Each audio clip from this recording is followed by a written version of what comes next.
Om Shri Ram, Jai Ram, Jai Jai Ram.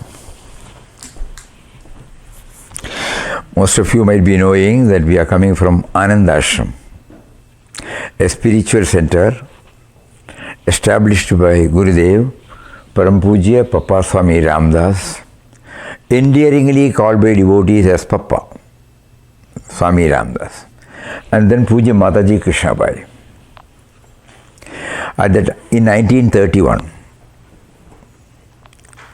on 15th May 1931, at the time of inauguration, he made it clear that the ideal of the ashram is universal love and service based upon the vision of divinity in everybody.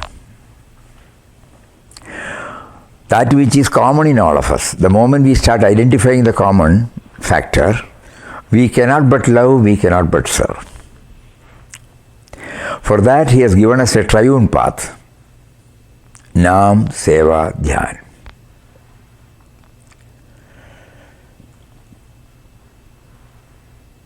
Papa also says, in order that we have got a right concept about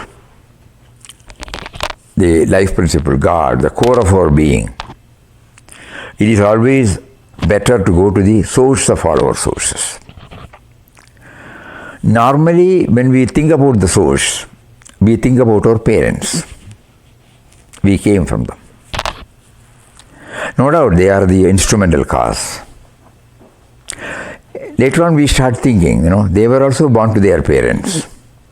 They were also born to their parents. So they can't be the first cause. Beyond 2 or 3 generations we cannot reach out, our intellect cannot reach out. So we go to the Shastras. Just like when we were students in high schools, now we don't know. In the algebra class, when an equation is given, whenever we are finding for an answer, teachers will ask, put as X. And finally we come to know what X stands for.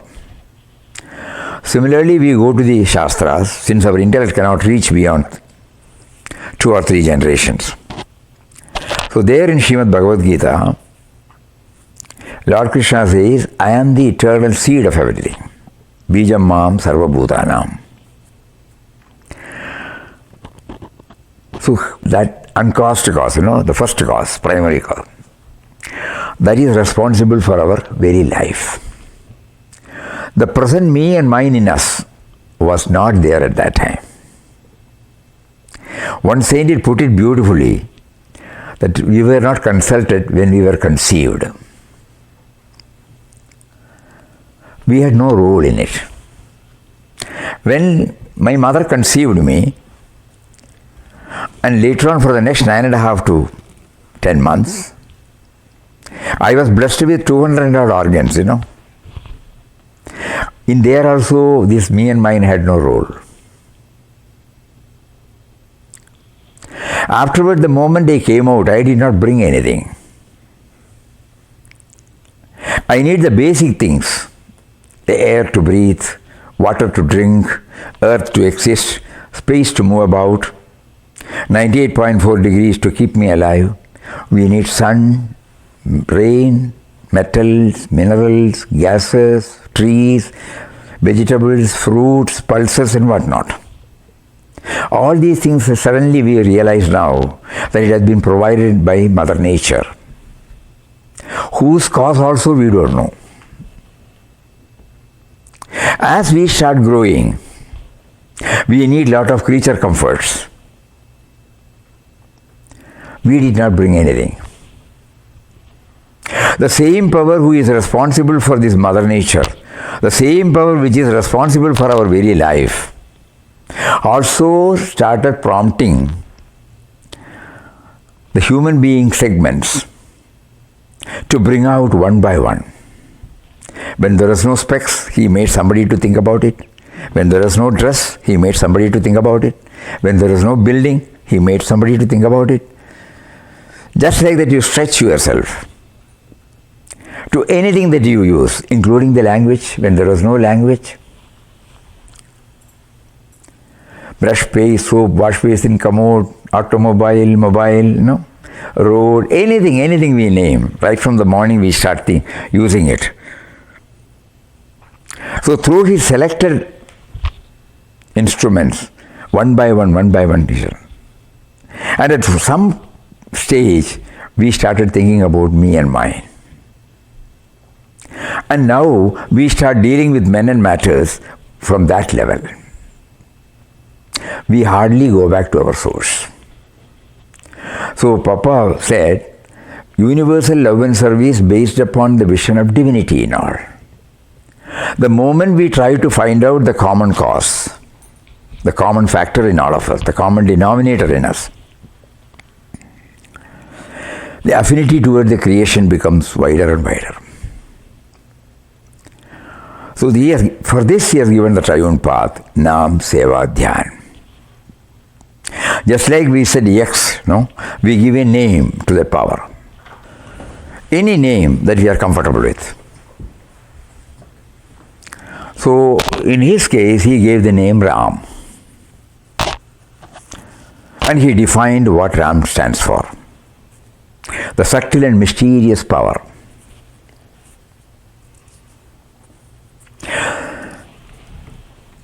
This power is there in everybody.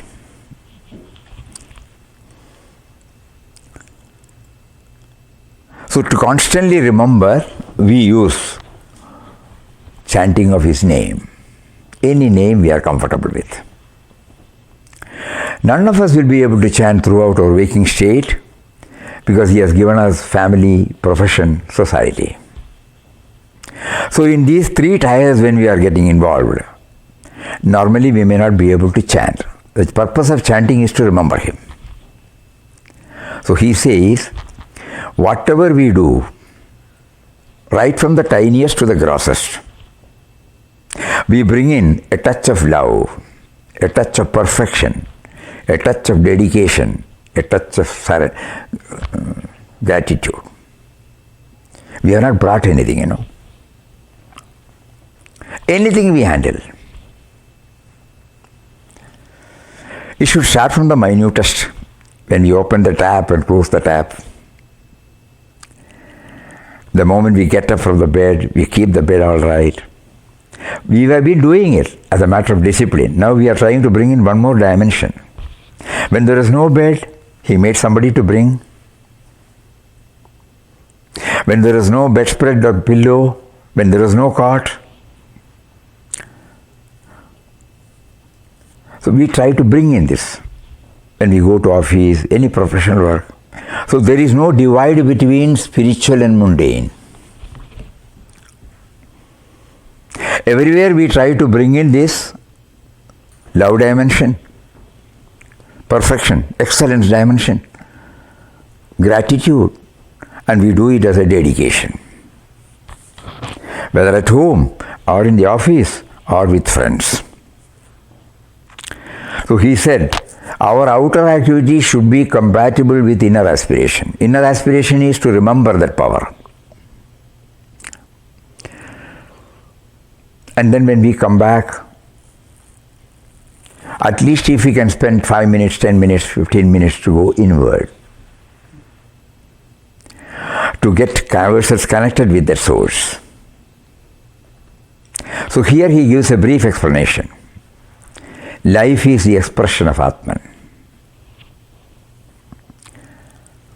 In Bhagavad Gita he says, Jivanam sarvabhudeshu. I am there in the form of life force.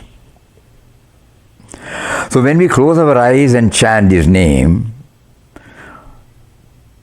to a very great extent, when we do it with this perspective, not like a ritual, not like a superficial activity, lip level activity, but when we have this background, the chanting of Nama takes us to two levels, from the vocal to the silent, silent to the mental. When you reach the mental chanting level, which we can do it at any time, any place, but the purpose is to remember him. It serves to arrest all outgoing tendencies of the mind. So the first one is called Nama, The second one is called Seva. Even while you handle the bag, when there is no bag, he made somebody to think about the bag. When you are working, develop a software. This is how everything, the prompting comes. We start from our me and mind level, so we hardly get connected to that force. So when we try to go inward, by arresting all dissimilar thoughts, we start thinking, how does the heart beat? Do we do anything for that? Do we do anything for our breathing? When we eat, do we do anything for our digestion? Right from the head to the tip, the blood circulates. One doctor said, 6 liters of blood are passing through 120,000 kilometers a day. Do we do that? That's why we are in a position to do this, na? So there are so many such activities on which we have no hold. We are not relevant. The present me and mine in us, without which we don't exist. The body, mind, intellect complex gets activated because of the presence of this life force. The moment the life force ebbs away from this body, we know what it is. So the easiest way to concentrate upon God is to concentrate on the life force. In Bhagavad Gita he says, Jivanam Sarvabhudeshu.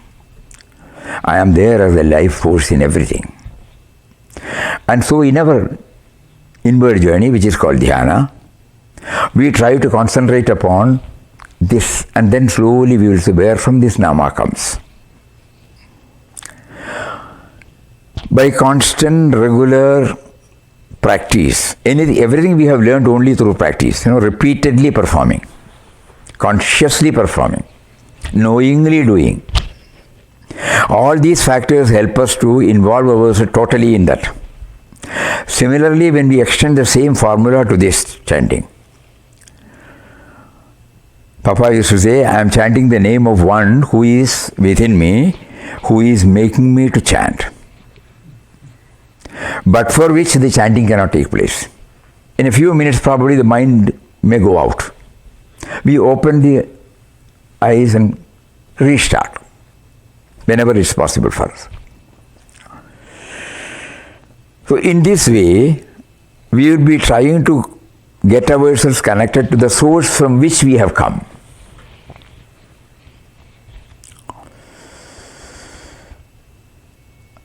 And then we find that he prompts us. If he is prompting me to chant, he is prompting me to see. The power because of which you are seeing, the power because of which you are hearing, the power because of which you are sitting, you are that beingness. Normally we call it as awareness or consciousness.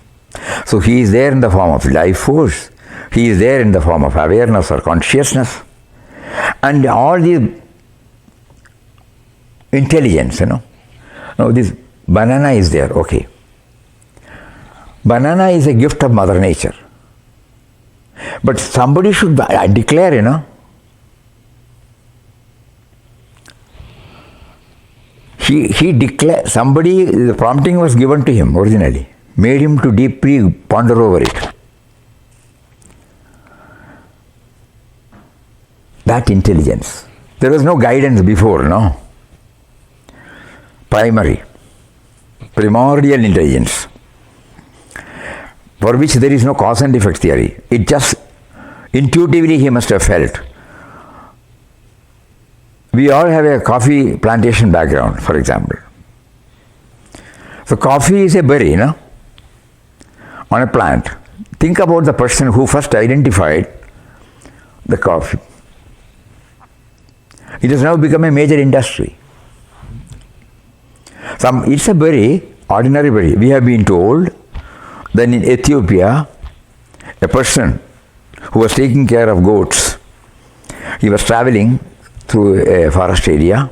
Suddenly he saw one of the goats became super active.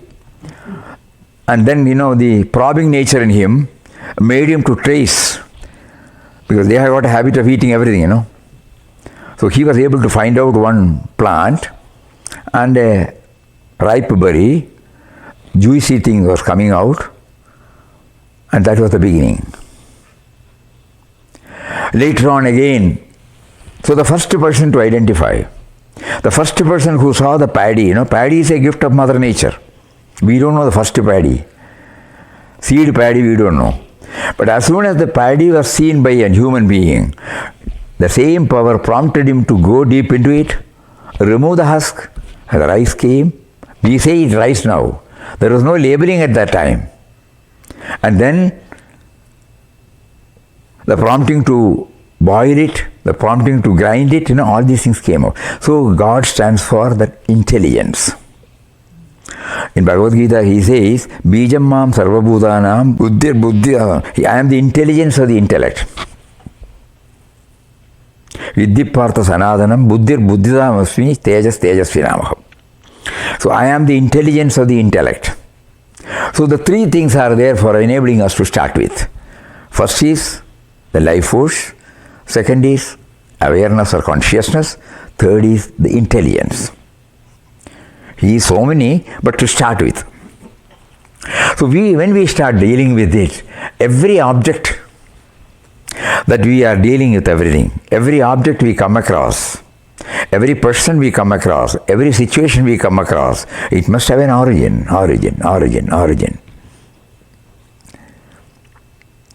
So if there is a conscious effort on our part, we realize that we are what we are because of the factors other than us.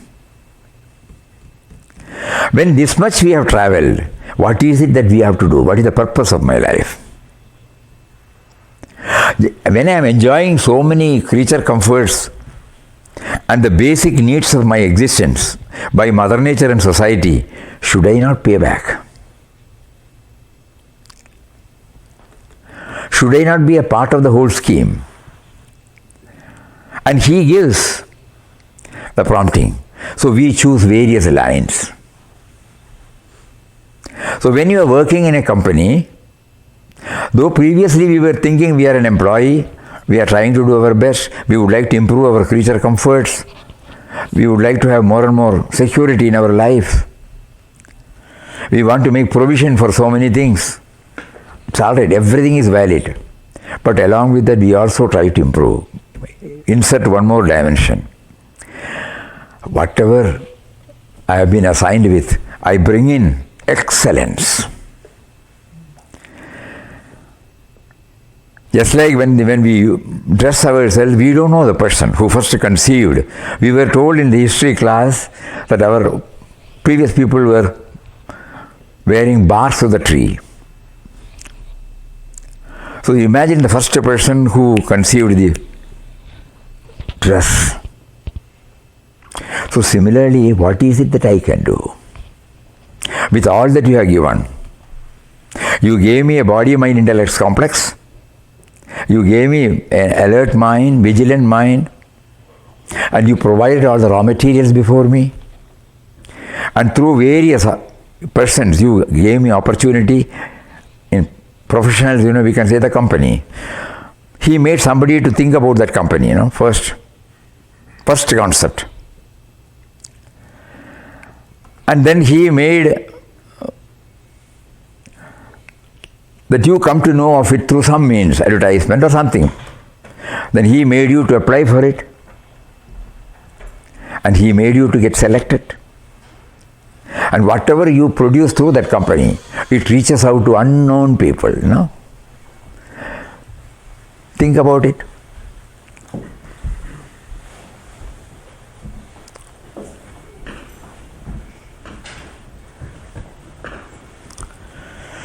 So this is our payback. Wherever we are, as a member of the family, as an employee, or if you are in business, whatever line, you are serving the society, you are bringing this dimension, dedication and excellence, love. So it will be an honest, righteous living. You may be accepting a salary, you may be accepting a profit, but at the same time, you will not compromise on the quality. Because when you offer something, you will not throw it like this, You will give it like this. So that dimension steps in all our activities. When we are taking the brush or mop or something to clean, we suddenly remember this.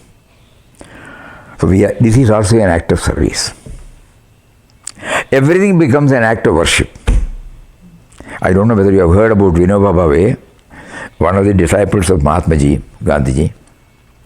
He has written talks on Gita. He says in the 15th chapter of Bhagavad Gita, there are only 3 things in the world. One is me, the devotee. Second is he, the Lord. And third is all the articles are worships. Everything is an article of worship. Everything. So we handle everything with love, with dedication, with excellence, with gratitude. Slowly we try to recognize nothing is irrelevant, nothing is unimportant, nothing is insignificant. Nobody is irrelevant, nobody is unimportant, nobody is insignificant. All these things are intellectually acceptable to everybody. But to make it a part of our life, we need some discipline. Otherwise we may forget. The moment we go out and everybody, we all forget. So that is why this Nama chanting. So the relevance of Nama chanting is, when we chant with this background, it keeps us on toes. Whenever I go off the line, it will pull me up. Hey, what did you do think? What did you do now? What did you talk now? Immediately we get corrected ourselves. So that is why in Ashram, of the 3, Nama is the preeminent one. Because Nama puts us always on the vigil.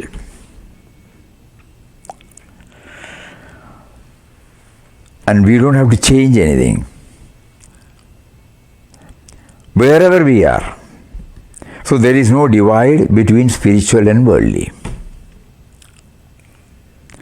There are 2 types of sciences, spiritual science and material science. For anything to come out through a scientist, you need a matter, na? When one person saw water, the probing nature in him made him to analyze everything and declared H2O. Prior to declaring H2O, water was there, no? Even when we were all breathing air, somebody was prompted to analyze about it. So what goes inside is oxygen, what goes out is excess of carbon dioxide. Then slowly, when the thunder comes, and immediately the rain comes and the vegetative growth immediately comes up. Somebody started thinking, then he said tons and tons and tons of nitrogen comes down on the earth. Because nitrogen takes care of the vegetative growth of anything. So like that, material science came from matter, but to know that you need a scientist, and the scientist contained this. The scientist is constituted of this body, mind, intellect, equipment, and the scientist, the whole activities are prompted, piloted, or driven by this power, life force. So life force is concentration on the core of our being is necessary, as also equally the material science. So Papa used to say the both should go hand in hand. They are the 2 sides of the same coin. One improves our standard of living, the other improves our standard of life. Bereft of this, there will be an imbalance. So this has been emphasized, and Ashram is situated in a place called Kanjangad in Kerala, in India, South India. And of the daily routine, importance is given for Nama. People, when they hear, they come there, stay there for some time. 2 or 3 or 4 days. Nobody preaches there. There is no academic training even. Each one gets initiated into by experience only. The moment we enter the ashram, there will be calmness, quietude, and nama will be going on. Automatically we will start, those who are prompted, they will start thinking, what has it got to do with my life? Does it answer any of the challenges I have to meet with? Does it answer any of the duties I have to perform? Does it answer any of the commitments I have to honor? Slowly they start thinking and linking it with their own life. And little more deeper they go. So ashram offers this facility for everybody to come and stay there. Those who are in India, they stay there for 3 or 4 or 5 days. Those who are coming from abroad, they stay for a little more time. This is in brief about the vision and mission of Anandashram. About a few words about the founding saints. Swami Ramdas, who is the founder, he was also a family person, Grihastha. He was a diploma holder in textile engineering. So when he was subjected to go through successive failures, he was prompted from within to seek the source. God willed that he should attend Gandhiji's meeting in Mangalore in 1920. And somehow an inexplicable feeling developed in him. And he started chanting Ram, Ram, Ram. And started going through all these processes. And he was able to scale the heights. Scale the heights means he was able to experience the presence of the core of the me. And suddenly, the me, he got out of the cocooned me and mine. And in 1922, he wanted to see whether it is there in him when he is exposed to the outer world, with nothing to fall back upon, absolutely nothing to fall back upon, relying solely on that power. And similarly, Puja Mataji, she became a widow in her 20th year with 2 children. She was shattered, dejected, dispirited. She wanted to end her life. Unlike today, ladies were not exposed. So it so happened that Papa, after so many itinerant yatra, somebody put up a small cottage near Kasargod and requested him to stay there. He was always, the me and mine was not there. Anybody prompts anything, he takes it as it is coming from him. So he was there blissfully. Somehow people started knowing that a blissful Swami is here, always contented, zero demands, nothing is there, and always in a blissful state. So Mataji's deceased husband's brother, who was posted as a doctor in Kasargod, he brought everybody with them. And in order, thinking that Mataji would get some solace by meeting this Swami, he took them. As soon as Mataji saw Papa, intuitively she felt he is my mother, father and guru. And from there, she also intensely took to this Nam Seva chanting. And in 2 years' time, she was also able to reach a state where there is absence of otherness. So both of them had to move to Kanjangad in 1931, and they set up this ashram. In 1949, Puja Swamiji joined the ashram. He also had, not like this. Right from the beginning, he was tormented with this question, what is the purpose of this life? Everybody thinks in terms of me and mine. He couldn't go along with the common run of life, like family, profession, society. But he did not know anything about the other side. He was prompted to join the military during the Second World War. And after that, he got discharged. He had to come. He was restless. And then he was back in Palghat. At that time, their ancestral property is in Wayanad. Sumi's grandfather is the paternal uncle of Swamiji. So he told him, why don't you come here? Nobody is there to take care of the estate, to develop the estate, because he was totally involved in public activities. Very noble soul. Gandhian. He brought Gandhiji also to Wayanad. He was with the national movement also, cooperative movement. Hardly got any time to take care of the property. So after Swami came, as Anandashram, when he came, he took it up for a couple of years, and then he decided, I am also getting bound to this, whereas I am not getting an answer for my fundamental question. So he told his uncle, I am going. Uncle pleaded, I will put up a small shed in India, whatever you feel like you do. But he said, no, my mind is restless. So somehow God willed that he got in touch with Papa. And on 26th January 1949, he went to Anandashram, joined Ashram for good.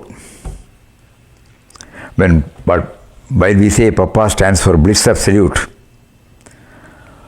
while we say that Mataji stands for absence of otherness, Puja Swamiji, we feel that he is the embodiment of humility, embodiment of self-effacement, and a combination of all that is there in Papa and Mataji. So after Papa's period, Mataji took over, and after Mataji's period, Swamiji took over. Papa dropped the body in 1963, Puja Mataji in 1989, and Puja Swamiji in 2008. So the mission is expansion from me to we to him. At any level, from me to we, that is the first one, because I owe everything to this creation. Nothing that I have brought. When I become conscious of it, I try to ensure that my life is a payback to him through the field he has given to us. This is the mission.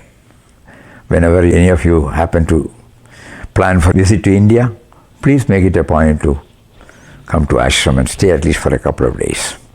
If you would like to know any more details, you can ask, we will try to share. And one more thing is there, absolutely it is non-traditional in all its approach. Not that he was against any tradition, but he always relies on truth within. When Puja Swamiji came for the first time as Anandashram to Ashram, Papa was sitting at the entrance, there is a bench. So he introduced himself and told him the then state of his mind. So Papa heard everything patiently, made him to repeat the holy and powerful Ram Nam 3 times. Initiation was given, Nama initiation. So Swamiji thought he would answer. He did not say anything. So he said, can I stay here? Ramdas will call you later. And then he said, if you get doubt, you have not chanted Ram Nam properly. That means the guidance should come from within. If it comes from outside, it will stay only for a few times. But whatever that we are enjoying, it has all come from within. As professionals, you know that a project is given, you want a breakthrough. The breakthrough does not come from outside, it comes from within. Your own intensity, focused attention, conscientious effort that produces the breakthrough. And it is useful to a wider segment. Only then, we are not changing any of our activity, we are adding one more dimension to it, that's all. Papa and Mataji, they had visited Seattle in 1954 in their global tour. 69 years after, he makes us to come here.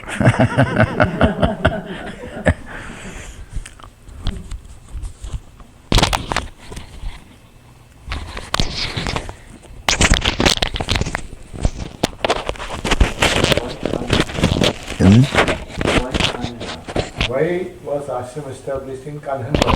Kanhanwar which is He did not set up actually. When he was moving out from the Kasaragod, he had to make a stopover there, and then somebody said, "Why should you keep moving out?" To him, any suggestion comes from anybody is Ram's will. So they said, "We will offer." So 400 odd acres they offered. Mataji also saw. And then, okay, it's Ram's will.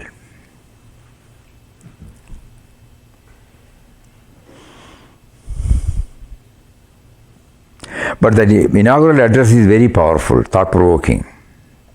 Otherwise, at the superficial level, we go and come back. So that is how no branch, and purely relying on him only. So Ashram does not involve in any publicity or low profile ashram. Does not mobilize anything, does not plan anything, but everything goes on beautifully well for the past 92 years. A lot of not merely devotional activities, charitable activities are also going on simultaneously. Everything is going on. This is what he said on the inauguration day.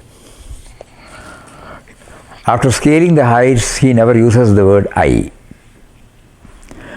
Ramdas has the supreme delight to speak to you today. A few words at the inauguration of this holy ashram. The ideal which the ashram holds before it is universal love and service, based upon the vision of divinity in all beings and creatures of the world. Here every man, woman or child, to whatever denomination, creed or caste the person may belong, shall have free access. This is a place where every effort will be made to cultivate the spirit of mutual love and service, so that what is realized within its walls may prove as an example for the right conduct of human life in the outside world. The Lord is our help and guide in all matters. May He, with all His bounty, shower His blessings on the great service which is His home of love and bliss has undertaken to discharge. So in that 4 points he highlighted. One is universal love and service, not at the superficial level, based upon the vision of divinity. And then, what is the purpose of going there? Just like we go for some orientation courses or something like that, no? People who are involved in various activities, they have constraints, time constraints. So when you go there, ashram takes care of your entire requirement. You don't have to cook, you don't have to, maintain your house, nothing like that. So you are entirely there, and you can apply your mind on those things, to go within, to connect yourself in any manner you like. And there is no imposition. Even if somebody comes, nobody is asked to do anything. It has to come from within. And then the next is mutual love and service, and the next one is God is our help, prop, support in everything. In one of his quotations he says, God arranges all things in His own way at the time He appoints. 91 years now it has gone like that. And the last one is, it's a home of love and bliss. So there, Puja Mataji is behind everything. So even today when anybody comes, goes, prasad will be given. Mataji's idea is they are coming to their own home. And it is purely based on the impersonal aspect of God. At the same time, not belittling the importance of the form also. There is no idol worship there. Because why, in idol worship, the one risk is, to quote his own words, hanging on to an external prop in spiritual matters is a hindrance Because your center of interest is this common denominator, gets localized and cramped, denying you the flexibility for expansion. We go to Guruvayur, we stand in the queue, we take all pains, and we are given half a minute or 1 minute when we are before the sanctum sanctorum. And then when we come back, we have got a sentimental, emotional satisfaction. But we leave Guruvayurappan there. We don't carry him. Whereas Guruvayurappan stands for the indwelling reality. This is the risk involved. So he said there won't be any idol worship. Everybody is a form of idol, God, form of God. So it is called Parabhakti. So it is not dry Vedanta. Jnana combined with Bhakti. Devotional aspect is also there very much. But the devotion is not centered on a particular deity. To begin with, it may be necessary. Because we have got name and form, we cannot concentrate on a nameless, formless aspect. So we need something to start. So that is okay. But after that, we should be able to transcend it and equally revere it. So, because there are many Bhaktotamas in India, probably you might be knowing, who have scaled the heights through this form also. But for them, it was 24/7. In our case, we develop that feeling only when we go in and come out, till we come out. But to them, it was 24/7. So we have to devise some other method by which we combine this bhakti and jnana. Ultimately, to know the source. And that will make us really understand what we really stand for.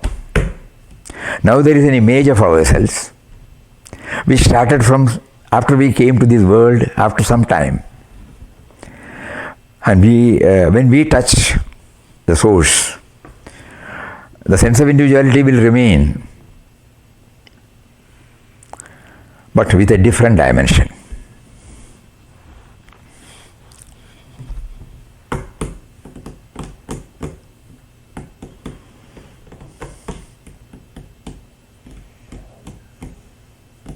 So that is how it got stabilized in Anandashram, Kanyagat.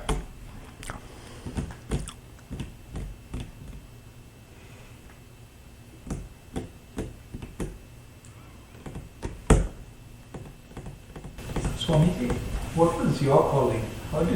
What was your calling to God? We were at home right from our childhood. Shirdi Baba was the chosen deity. So, on all Thursdays there will be puja. We prepare everything. Of course, our attraction was there will be paraharam on that day. But we make all arrangements for father to perform puja. We used to sit. Mother and father used to say that Baba will come in so many ways. So, that means, try to extend ourselves. Due to some compulsions, we had to enter into a professional career very early. When we had to join in Myco Bosch company in 1961. At that time, somehow God willed that we should attend the Swami Chinmayanandaji's lectures. As a critic, we went. And somehow we felt there is something. So, and in 1963 he made a moving reference about Anandashram. Because in 63, later on we came to know in 63 Papa dropped the body. So that was the year of Chinmaya Mission's 10th years. We were all there at that time. So he said, we have become orphans, the word he used. Two spiritual stalwarts have quit the scene. One is Swami Shivanji Maharaj, other is Swami Ramdas of Anandashram. He added one more word. Ashram is a temple of sadhana. So we couldn't go to Ashram in 63. So somehow we got leave. And then we went to Ashram for the first time in 1964. And the moment we met Mataji for the first time,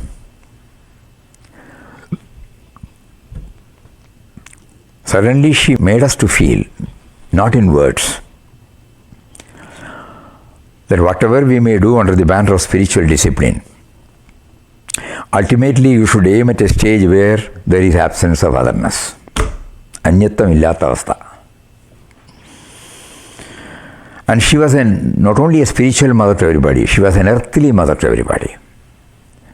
So the basic alphabets of love, which we had tasted from our parents, our friends, our relations, that was on a personal matter. But here we saw to a stranger. Then we started going there every year whenever leave permits.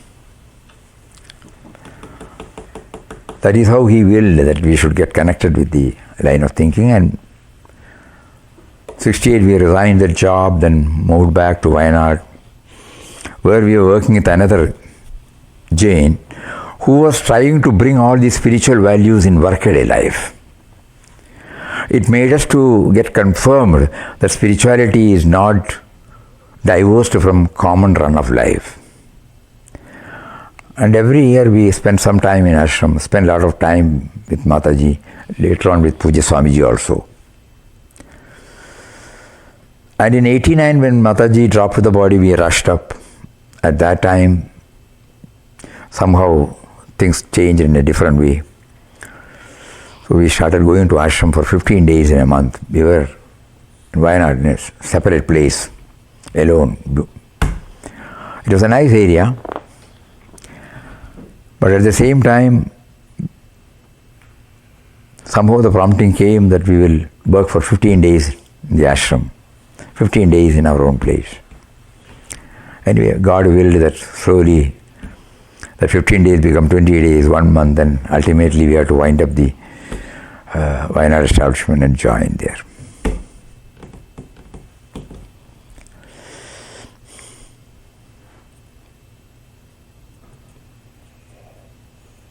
Because Puja Swamiji's ways of dealing is such, we cannot express. Softest is a person of few words, but expresses everything through his very presence. He will touch our heart without any word from him. And when we started going deep into Papa's teachings, we found an authentication, no? It is possible, it is possible.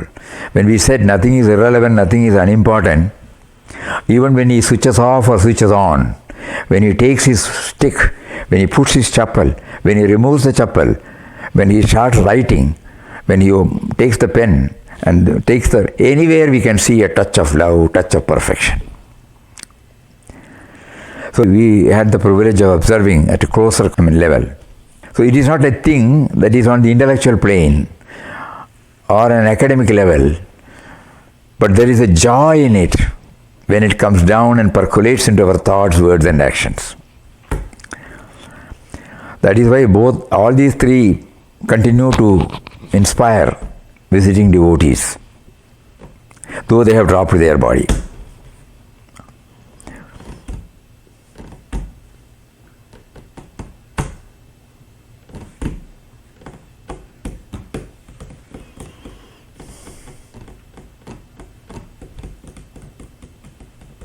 While we were in Chennai, we used to be in their house also. When he was not born.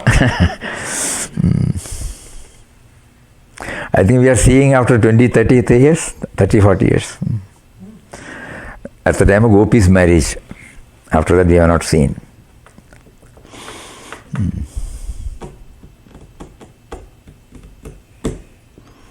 His father was very close to us. Mother's brother. So whenever we go to Chennai, we stay in their house only.